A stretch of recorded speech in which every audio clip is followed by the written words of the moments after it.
remember being called pushy, feisty, relentless, the B word. I don't know, are we allowed to say it? Bitch. bossy. Honey, hun. Sweetheart. They thought that was wonderful when they were calling you sweetheart, but you felt like, excuse me, shit. It was very much a man's world. The idea was to find the guy and get married in a few years, and then you stayed home and raised kids. That was the primary opportunity for women. When I was growing up, these were my options: a nurse, a secretary, a teacher, A seamstress. A wife, a secretary, a teacher, or a nun. I didn't really want to be any of them. And you could take tests, you could have the best record, you could do whatever you wanted. You just did not get to be a supervisor. I think it's fabulous for a woman to be alive today. You have so many choices. A woman could be a dentist, a doctor, a psychiatrist. They're CEOs, they're presidents of corporations. A lot of women own their own businesses. If I knew then what I know now, oh gosh, I can't even imagine. It's funny how it makes me tear up. I wish I had had that opportunity to know myself and to fight. It would start with, what do you really think will give you joy? Got to start there. and what we love to do is usually what we do best. If you know yourself, you can fight and strive. And you can't let anybody stop you, because my parents stopped me many, many times. Go ahead, do it. You have an idea, do it. Just zoom right in there and achieve. Always keep on going with the same determination. You know that no matter what, you're gonna win.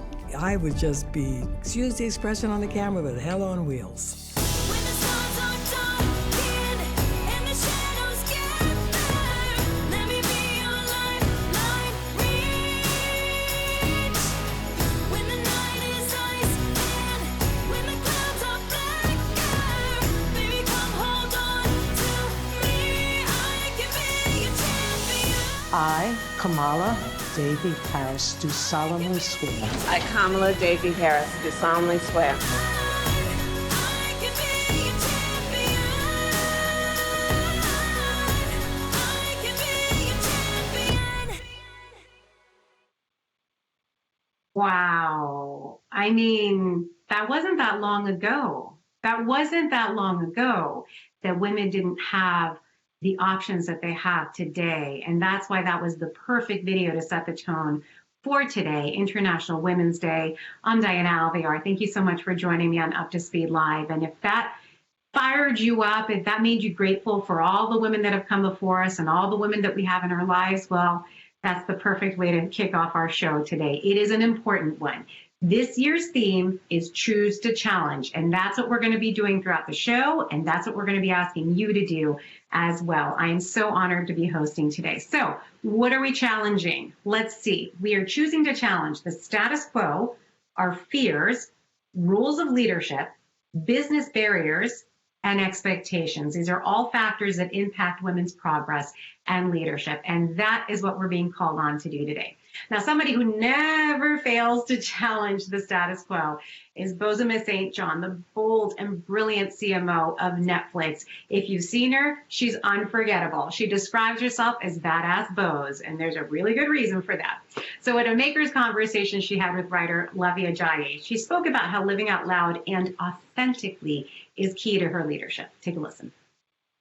Sometimes I feel like I just need to outline my own mouth so that the bold things that come through it, I'm like, girl, yes, come on, that bright lipstick. Go ahead and say that bold thing. If I look good, oh, you can't tell me nothing, okay? Come on. Nothing. And so I wake up, I am dressed to kill, okay? Okay. And I am going to say the things that sometimes are scary to say in rooms in which sometimes it feels like my voice is not supposed to be as loud as it is. And I do that in my way that I appear, and I do that in my spirit, because that's what allows for me to fully show through. It's like, don't try to be him. Don't try to be her.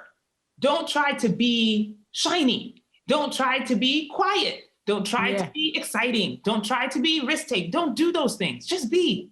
Just be yourself. That's it.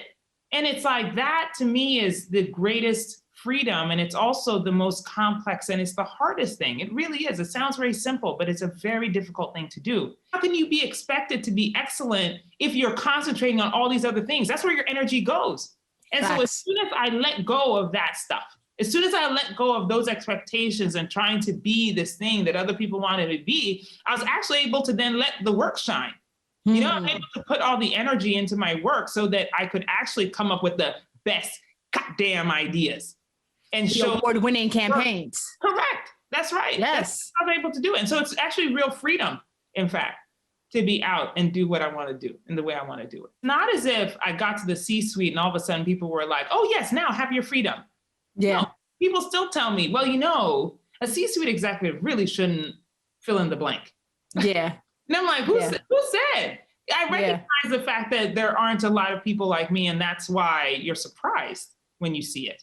And so what I really want is obviously for more of us to be the way that we are in the spaces that we're in. Because as we ascend and as we continue to push through these doors and crash these ceilings, that then there'll be more of us, and therefore it won't be such a shock.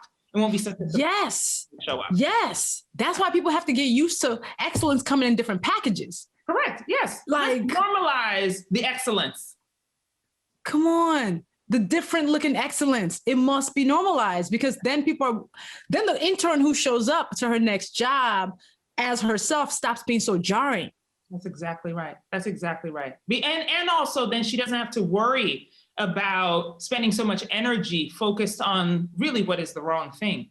You know, she can spend her energy honing her craft and exploring, you know, the different parts of herself and actually going for the thing that's scary, right? To go back to the beginning of what you asked, you know, like taking those big risks. How can you expect to fly or to take the big risk if you're so worried about being tethered to the shore? Worried about being the thing that is impossible for you to be. You have no room. There's no more rope to do the thing that is going to actually expand you, because you're so tied to this thing that is impossible to hold on to. It is where we spend so much energy. So cut that cord. I mean, you see why she gets the nickname she does, and just bringing her whole beautiful, colorful, brilliant self is going to do all of us a favor to know that we have the freedom to do that too. That was such a great conversation. You don't want to miss it. And she's inspiring countless women to lean into what makes them unique, as you heard there, to normalize the excellence. And of course, the next generation is listening. I'm consistently blown away by the younger women leaders at this company. In the same spirit of that conversation, our own Raquel Wilson had a conversation about these kinds of things with some really impressive V-teamers. Here's a listen. Choose the challenge. That is our Women's History Month theme. And it's because of the woman who came before us and chose to challenge and disrupt the status quo that many of us are sitting here today. I'm joined with Sam Hammock, leader of global talent at Verizon, Magna Sina, VP of Artificial Intelligence, and Kiara Leite, who is the senior analyst and former ad fellow. This is a big topic, and we've heard and seen a bunch of stuff just this week alone on the importance of women in the workplace. And man, look at the progress we've made over the last few decades. Where we are, where we're going. Certainly the data is very telling in terms of the numbers of the impacts we've made in the C-suite, in the boardrooms. It's going in the right direction. What I am frighteningly aware of is we are on the cusp of a crisis as well, with women leaving the workplace due to the pandemic and the stresses that are being put on lives. So the simplest answer is, one, you need that infrastructure in the system. So what are the programs? What are the benefits? We had paid part-time leave and so many things that we have offered to support. But a lot of it is leading with the empathy and compassion. Do I see you? Do I know what you're going through? Do I know that you are within shouting distance for the last 51 weeks of every single person of your family is living with you while you're working? And the other thing is, women are really hard on themselves. And so how we allow ourselves to cut ourselves some slack and helping each other. So Magna, according to a study by Generation STEM, 57% of girls say they don't consider a career in STEM. And what would you tell these young girls? Actually, I will tell you a conversation that I've been having in my own house. I have a 17-year-old daughter. And when I was growing up, I used to think technology and computers and all of these things are for boys. So she, not quite in the same way, but she also feels like she doesn't really want to do AI, or, that seems like not that interesting. But then the conversation I have with her is that think about technology that has been built in the last 20, 30 years. Our parents started with radios and televisions, and then we got all these gadgets. These technologies can do things. Then we started putting data in it. Data is nothing but it's the eyes and ears of technology. That's how a piece of technology can sense, it can see, it can hear, and we learn about it. With AI, we are putting a brain inside these technology. And with ethics and all these conversation on doing the right thing, AI for good, we're thinking about the heart of technology. When you think about designing the heart of the technology, designing the brain of the technology, getting it to help humanity, imagine how great it will be if we had more girls also doing this. It's not just about writing lines and lines of code, but it's also building and designing the technology that supports the society. I think that, a challenge for the next generation is to just go for it. I think one of you mentioned this as well, that a lot of times we're nervous or we hold back, and it breaks my heart to look at, girls or young women or friends that they don't do something because they're nervous or they're scared or they don't know how things are going to end up. And us as women perfectionists that we are, as it's been mentioned here earlier, we hold back because we're like, if this isn't going to be perfect, then I don't want to do it, and there's so many times that we think about doing something and we think about it way too much. We put too much thought, but we don't often just take that leap of faith. Such inspiring ladies there. Thank you so much, Sam, Kiara, and Meghna, and of course, Raquel. I love working with Raquel. She's an incredible leader, and I learn from her, and it's just great to have that conversation for us all to listen to and be inspired by. And you can hear the entire conversation. It's going to be on the web, and it will be linked in today's story. Okay, so part of developing the next generation of women leaders means giving them access to the resources that they need, right? I mean, you can't do it alone. You can't do it in a vacuum. And that is the idea behind the Women's CoLab. You may remember I announced it last Friday. This is an initiative that's launching later this year, and check this out. It's basically a career engine that will bring together all the best-in-class resources and content to empower women to really own and progress in their careers. And the best part about this is that we are calling on other industry leaders and companies to join us in this. It can only be better if we move forward together, right? So together, we would like to build a work future for women that works for them. And that's going to happen through Women's CoLab. So that's super exciting. We also have Verizon Business Group getting in on this Wednesday. They're launching the hashtag Women Own Wednesday. It's a social campaign spotlighting women entrepreneurs and small business owners throughout the country, making meaningful contributions within their communities. And I know you probably have a favorite small business that is women-owned, so it's the perfect time to do so this Wednesday. And the Verizon Business Women's Leadership Digital Summit, that's going to be happening later this year. It's going to bring together women of the global workforce. We're talking executives and business owners, essential workers, global decision makers, all coming together to talk about the future of work. Also, our Women of the World, also known as WOW program, is now taking applications. You're going to want to check this out. This program has been super successful. It keeps expanding each year. And this year, it's available in all parts of our business. It is a year-long developmental experience for women, and it focuses on building core strengths. You get to hear from trailblazers and network in squads with other women from all across the globe. I love that. So if you're highly motivated to grow your career, we're going to link to WOW's main page in today's story so you can check out all of the details. Finally, we could not celebrate International Women's Day without checking in with our friends at WAVE. It's our awesome employee resource group, and it serves the women of Verizon. And I recently had the good fortune to sit down with 3 of their leaders, Elise Neal, Kia Wilson, and Samantha Brown, about why WAVE is such a vital component to the careers of women here at Verizon and why their mission is more urgent than ever. We could not celebrate Women's History Month without interviewing the ladies of WAVE. And by the ladies, I mean Elise Neal, Samantha Brown, and Kia Wilson. Thank you so much for joining me today. Thank you so much for the invaluable work you do for the thousands of women at Verizon. And I just want to jump right in and ask you a few questions. So Samantha, I'm going to start with you. Tell us a little bit about WAVE's mission and why it matters now more than ever. So as WAVE, we are the largest ERG employee resource group here at Verizon.